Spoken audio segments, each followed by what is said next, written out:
ஒரு காட்டில் யானை ஒன்று மகிழ்ச்சியாக வாழ்ந்து வந்தது. அந்த சமயத்தில் ஒரு நரி ஒன்று யானையிடம் நாம் இருவரும் நண்பர்களாக இருப்போம் என்று கேட்டது. அதற்கு யானையும் ஒப்புக்கொண்டது. நாட்கள் நகர்ந்தன. ஒரு நாள் நரி யானையிடம், நண்பா, நாம் வசிக்கும் இந்த ஆற்று கரையை கடந்தால் உனக்கு மிகவும் பிடித்த அருமையான கரும்பு தோட்டம் இருக்கிறது. அதன் அருகில் எனக்கு பிடித்த வெள்ளரி தோட்டம் இருக்கிறது. நாம் இருவரும் அங்கு செல்வோம் என்று கேட்டது. யானையும் சரி என்றது.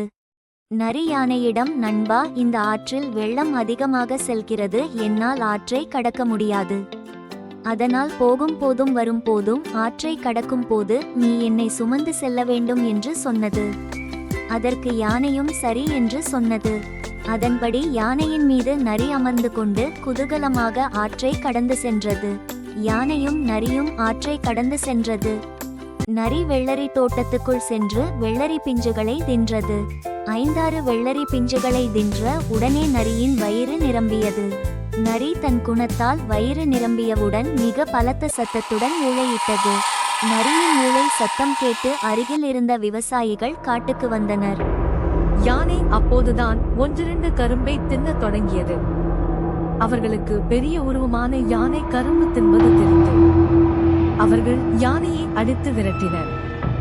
அந்த சமயத்தில் நரி யாருடைய கண்ணிலும் படாமல் பதுங்கி மறைந்து விவசாயிகளிடம் அடிபடாமல் தப்பித்துக் கொண்டது. யானை வேதனையுடனும் வருத்தத்துடனும் தன் இருப்பிடத்திற்கு செல்ல ஆற்றங்கரையை அடைந்தது. அந்த சமயத்தில் நரி அங்கே வந்தது. அந்த நரி யானையிடம், நண்பா, விவசாயிகள் வருமுன் நீ ஏன் மறைந்து கொள்ளவில்லை என்று கேட்டது. இதைக் கேட்டு மிகவும் கோபமடைந்த யானை, அது சரி, நீ ஏன் உடனடியாக ஊழையிட்டாய் என்று கேட்டது. அதற்கு நரி வயிறு நிறைந்ததும் ஊழையிடுவது நரியின் குணம், இது உனக்கு தெரியாதா என்றது. யானை அமைதியாக இருந்தது. பிறகு நரி, நண்பா, நாம் நமது இருப்பிடம் போவோம் என்று கூறி யானையின் மீது ஏறி அமர்ந்து கொண்டது. யானை நரியை சுமந்தபடி ஆற்றைக் கடக்கத் தொடங்கியது.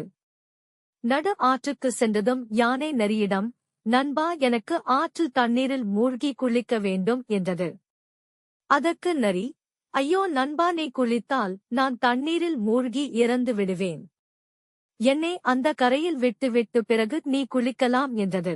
அதற்கு யானை, ஆற்றைக் கடக்கும்போது தண்ணீரில் மூழ்கி குளிப்பது யானைகளின் குணம், இது உனக்கு தெரியாதா என்று கூறியபடி யானை தண்ணீரில் மூழ்கியது.